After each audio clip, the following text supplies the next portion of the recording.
what does good look like or great look like from a reporting perspective? And then we'll work back as to how we do that.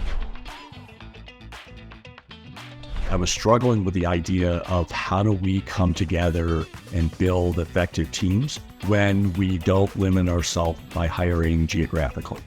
Welcome back to the Raw Selection Private Equity Podcast.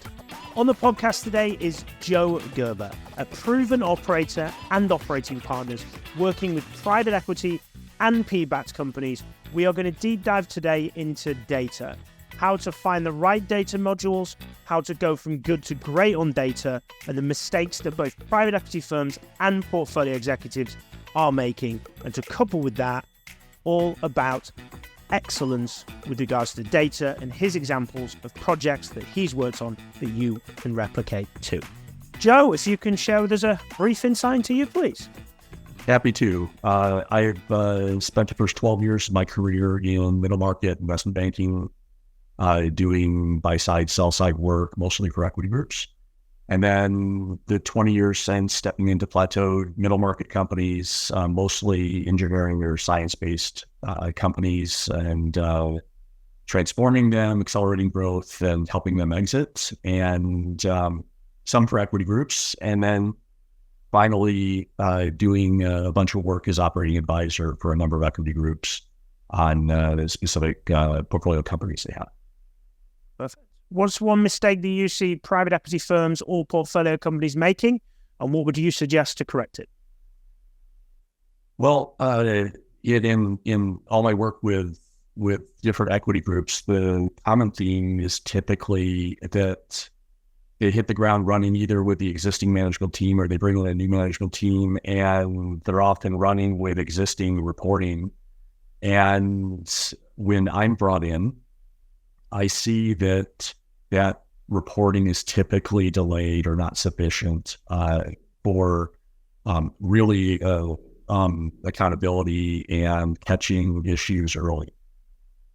So what are you doing differently? What are the actual guys missing?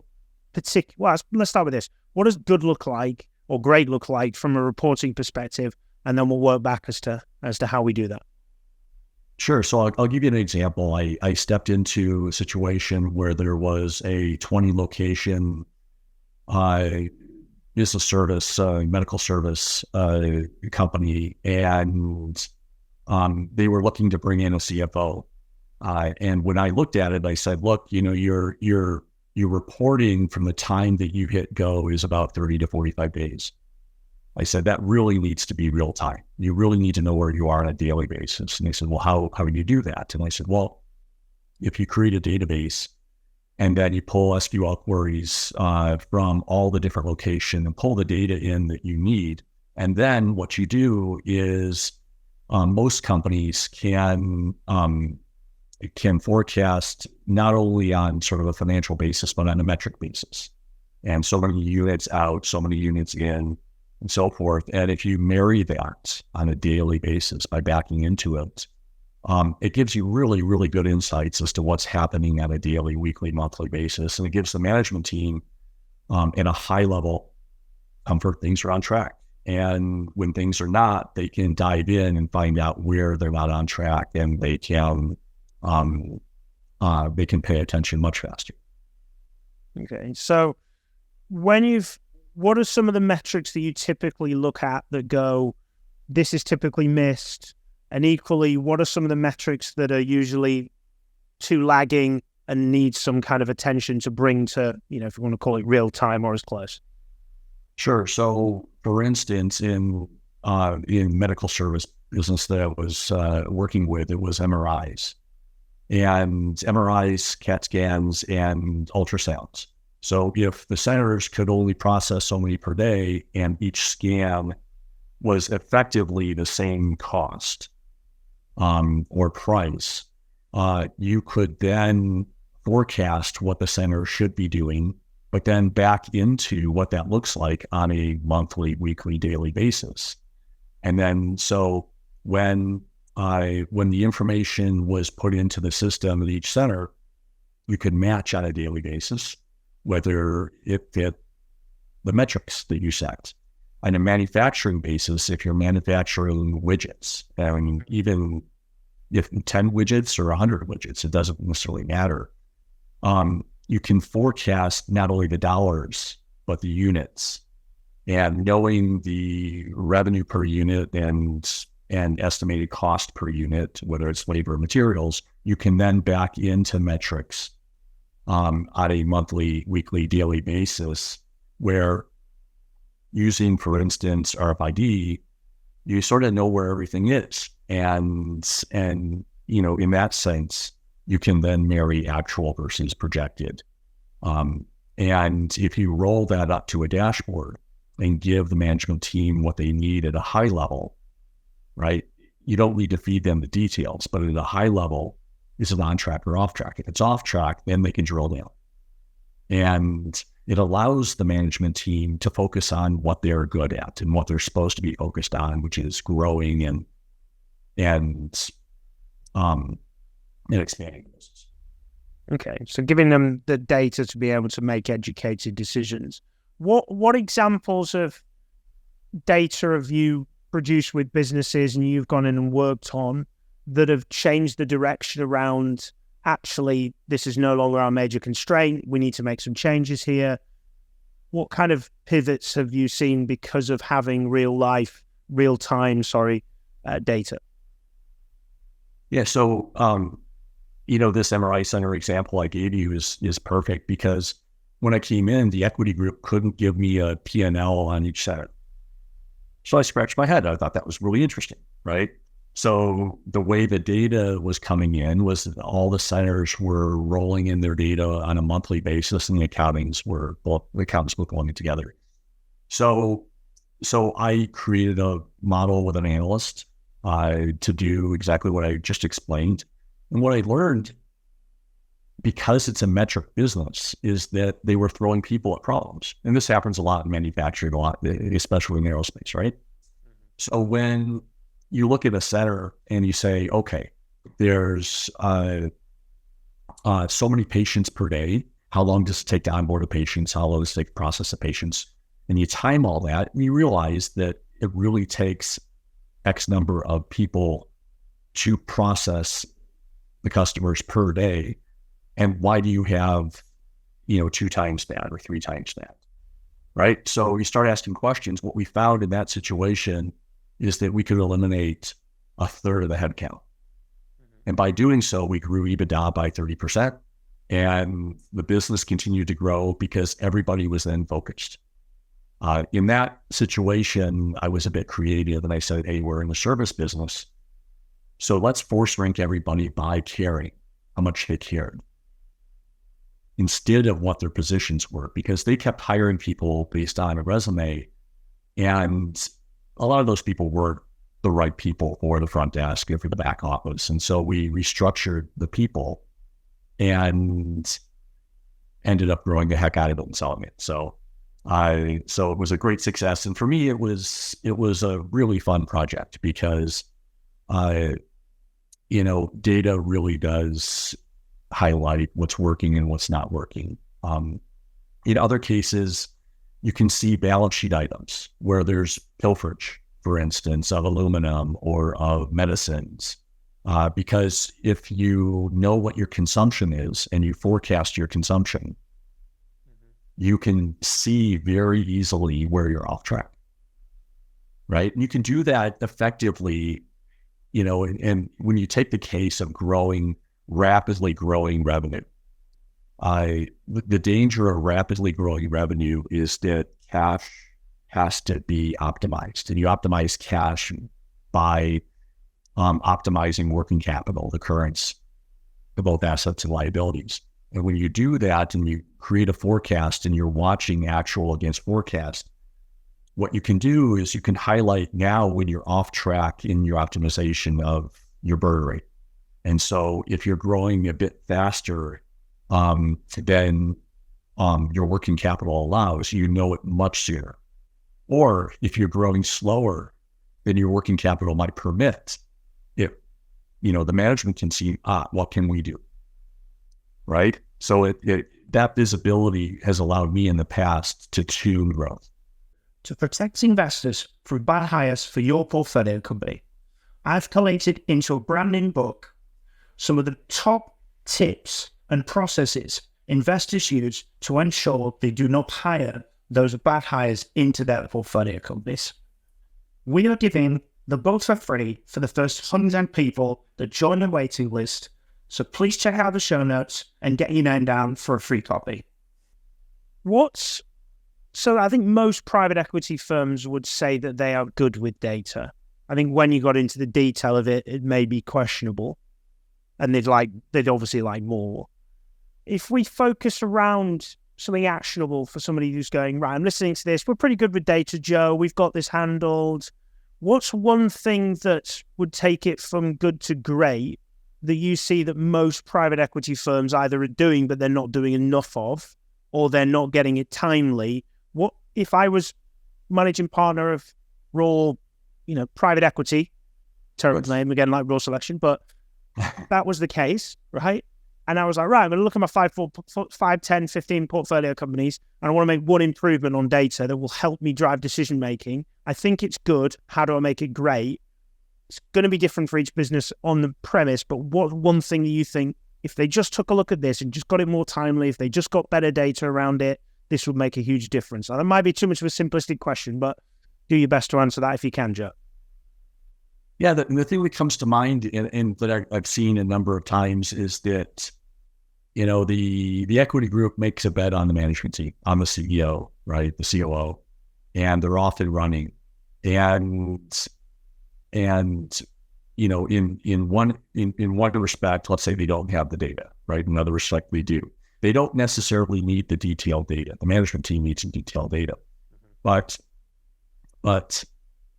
them being off track can be not only identified earlier, but coached, right? Because what the equity group really doesn't want is to get to year 2 and realize they've got to swap out the management team, right? And so, but the challenge I found for the equity groups is they don't want to be extra cooks in the kitchen, right? They don't want to be in there pointing fingers and second guessing.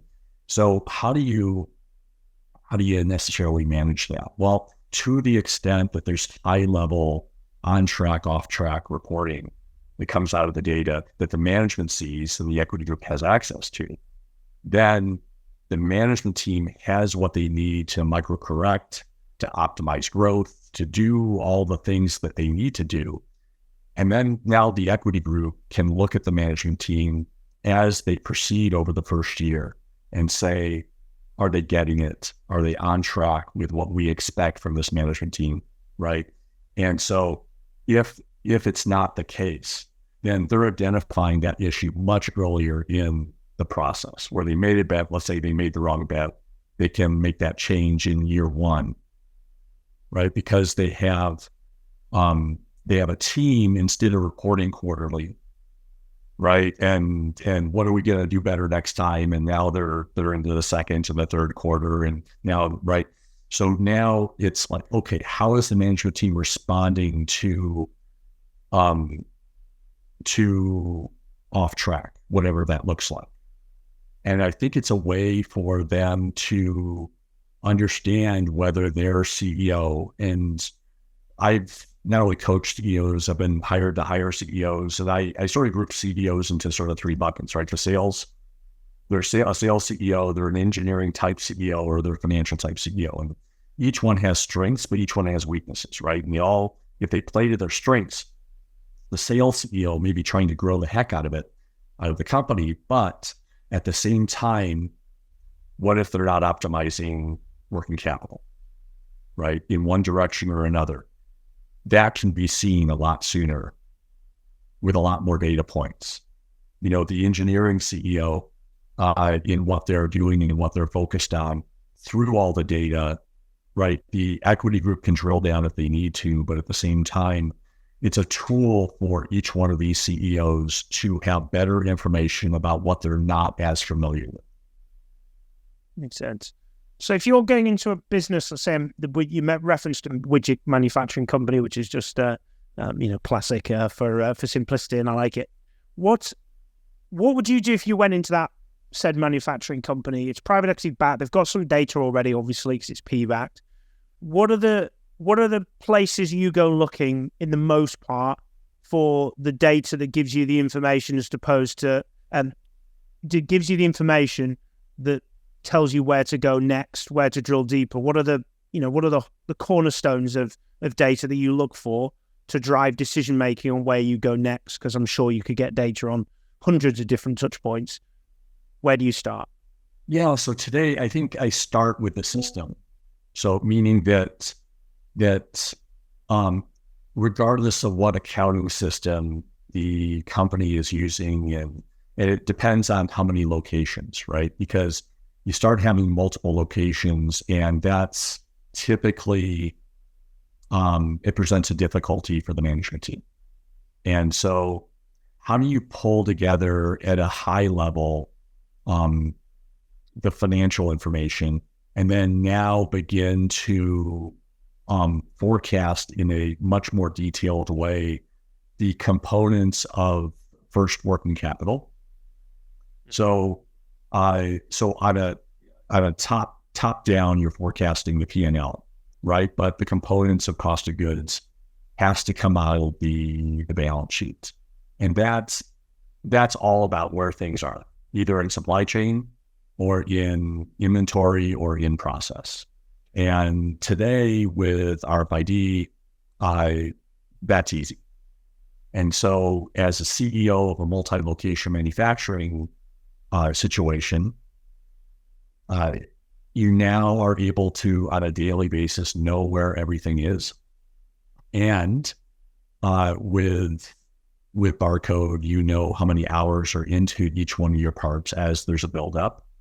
And so you can roll all that information up into a forecast that's been built top down, so that on a daily basis or on a weekly basis, you know where you should be. And all you're looking for, or all I'm looking for, is on track or off track. If there's a delta to expected, how big is it? And is it growing or is it not growing? And the data analytics can provide that. So I don't spend much time in the details. I spend a lot of time looking at the dashboard and one level below the dashboard and say, okay, are we on track in all the areas? And then as a CEO, I can spend time where I need to spend time on initiatives, right? Not only am I the host of the Private Equity Podcast, but I'm also the founder and managing partner of Raw Selection. Raw Selection is a private equity specialist executive search firm with two divisions, one that focuses on portfolio, C-suite executive hires, and one that focuses on private equity direct hires via back office and investment deal professionals, operating across Europe and North America. A unique offering of our service is that we offer a full money-back guarantee on all upfront deposits. We typically take around $10,000 as an upfront deposit to commence a search process. The remainder is then on completion, but that upfront deposit is completely refundable. If you're not happy with our service, we'll refund that upfront deposit, no questions asked. With your coaching of portfolio chief execs, or just chief execs in general, what's the message that you find yourself consistently saying that you wish you didn't have to say anymore because every CEO is already doing it? So I notice when I sit with CEOs is that they talk about their strengths, going back to those three types, and they begin to not cover up, but provide excuses or deflections to their weaknesses. And that's a human quality, like people do that, right? So the question is, how do you take a CEO in one respect, let's say they're an engineering or sales-based CEO, and get them to become comfortable with the power of information and get them to understand that if they spend some time and understood what they could glean from that information, it would allow them to play to their strength much, much more. And then you take the financial type, which is a bit different, who may gravitate to this, right? But the problem there is you don't want that. because you want that CEO to step out of their financial world and to really play towards their growth mindset, to improvements, to initiatives. So it's almost backward coaching that CEO. Perfect. What are your influences, Joe? What do you read? What do you watch? What do you listen to outside of head in data?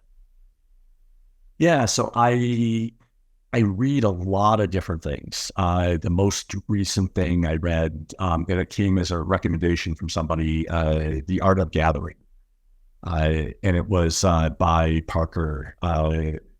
Really, really interesting book. I sort of moved towards it, I think, because at the time I was helping the company build a virtual predictive analytics company. And I was struggling with the idea of how do we come together and build effective teams when we don't limit ourselves by hiring geographically. And so the book presents ideas personally creating gatherings like a dinner party, and professionally creating gatherings in a way that's purposeful, that provides insights as to how to really bring groups together so that they're connected and that they contribute regardless of where they are or how they come together. It was, for me, quite a fascinating book. I also sort of do a lot of work on myself. I'm a super curious person. So, I also just finished out with Peter Attia. I'm a super process person. So I love his idea of, if you think about the last decade of your life and what do you not want to be able to do with your grandkids or with the people around you? And so what can you do today to make sure that in the last decade of your life, you can carry on up an escalator that's not working at an airport, right? Or things like that. So for me, I find inspiration in a lot of different places. And on a daily basis, I read the McKinsey insights, the Bain insights. I find great little nuggets there. How does anybody reach out to you, Joe? How best do they get in touch, please? LinkedIn would be great. That's usually the best way. I'm on that every day and happy to connect with people. One of my favorite places as well, being a recruiter. Well, yes. Joe, thank you very much for coming onto the podcast, sharing your insights into data, one of private equity's favorite topics. Some would call it dull, but everybody in everything in business needs data, needs to be able to run things with metrics and understand that to drive their business to success. And nobody knows that better than private equity and hopefully their portfolio executives. So thank you very much for coming on the podcast. Thanks for having me. Really appreciate it. And thank you for everybody tuning in yet again to the Private Equity Podcast. It comes out every week, so please do ensure that you have subscribed. But till the next time, keep smashing it, and thank you very much for listening.